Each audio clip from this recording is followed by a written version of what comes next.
একের পর এক মাজার ভাঙছে বাংলাদেশে। গত কিছুদিন ধরে প্রায় নিত্য নৈমিত্তিক ঘটনা এটি। সামাজিক যোগাযোগ মাধ্যমে ইভেন্ট খুলেও মাজার ভাঙার আহ্বান জানানো হচ্ছে, অথচ এইসব মাজার গড়ে উঠেছে এদেশে ইসলাম প্রচার করতে আসা ওলিয়া উলিয়া এবং সুফি সাধকদের কবরকে ঘিরে। অনেকেই ক্ষুব্ধ হয়ে বলছেন, এদেশে ইসলাম নিয়ে এসেছিল ওলিয়া উলিয়ারাই, কোনো সালাফি, ওয়াহাবি কিংবা মাজার ভাঙার ফতোয়া দেয় ব্যক্তিরা ইসলাম ধর্ম নিয়ে আসেনি এই দেশে। বাংলাদেশের প্রায় প্রতিটি জেলায় একটা সময় আরব, ইয়েমেন, ইরাক, ইরান থেকে বহু পীর, ফকির, দরবেশ, ওলিয়া উলিয়া এবং সুফি সাধকদের আগমন ঘটেছে। 1150 থেকে 1700 সাল পর্যন্ত এদেশে ইসলামের সর্বাধিক প্রচার ও প্রসার হয়েছে বলে জানা যায়। প্রশ্ন হলো, বর্তমান বাংলাদেশের কোন কোন জেলায় কোন কোন ওলি এসেছিলেন? চলুন জেনে নেওয়া যাক। নেত্রকোনা ও ময়মনসিংহে 1050 সালের দিকে ইসলাম প্রচার করেছেন শাহ সুলতান রুমি রহমতুল্লাহি আলাই। নেত্রকোনার মদনপুরে তার মাজার শরীফ রয়েছে। এরপর মুন্সিগঞ্জ, ঢাকা ও পাবনায় ইসলাম প্রচার করেছেন বাবা আদম শহীদ রহমতুল্লাহি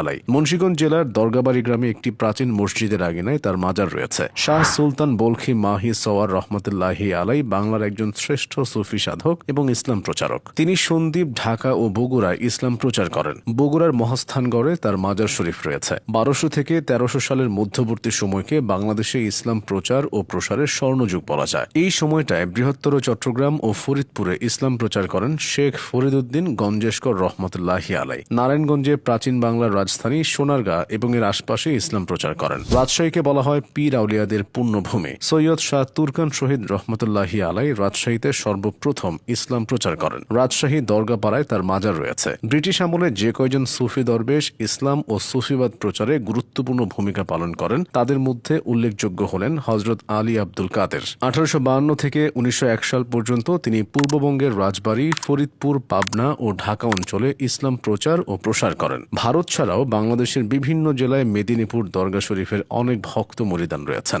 ভারতের পশ্চিমবঙ্গের মেদিনীপুর জেলায় তার মাজার শরীফ রয়েছে। ঢাকার আশেপাশে ইসলাম প্রচারের জন্য আলী শাহানশাহ আদম কাশ্মীরি রহমতুল্লাহি আলাইহের বিশেষ খ্যাতি রয়েছে। তিনি ব্রিটিশ আমলে টাঙ্গাইলের করটিয়া আতিয়া অঞ্চলে ইসলাম প্রচার ও প্রসার করেন। টাঙ্গাইলের বিখ্যাত আতিয়া মসজিদের কাছে তার মাজার শরীফ অবস্থিত। সুফি সাধক, পীর আউলিয়াদের নিয়ে আলোচনায় সিলেটের প্রসঙ্গ আসবেই। সিলেট অঞ্চলে ইসলাম প্রচার ও মুসলিম শাসন প্রতিষ্ঠায় হযরত শাহজালাল রহমতুল্লাহি আলাই এবং শাহপরান রহমতুল্লাহি আলাইহের ভূমিকা ছিল তাৎপর্যপূর্ণ। হযরত শাহজালাল রহমতুল্লাহি আলাই যখন ইসলাম প্রচারের জন্য যাত্রা শুরু করেন তখন তার সহচর ছিল মাত্র 12 জন। সিলেটে প্রবেশের সময় এই সংখ্যা দাঁড়ায় 360 জনে। বাংলাদেশে ইসলাম প্রসারে এই 360 জনের অবদান অনস্বীকার্য। এজন্য সিলেটকে অনেকে 360 আউলিয়ার দেশ বলে থাকেন। সৈয়দ আহমদ গেসুদারাজ কল্লা শহীদ রহমতুল্লাহি আলাই ছিলেন শাহজালাল রহমতুল্লাহি আলাইহের অন্যতম শিষ্য। তিনি সিলেটের পার্শ্ববর্তী কুমিল্লা ও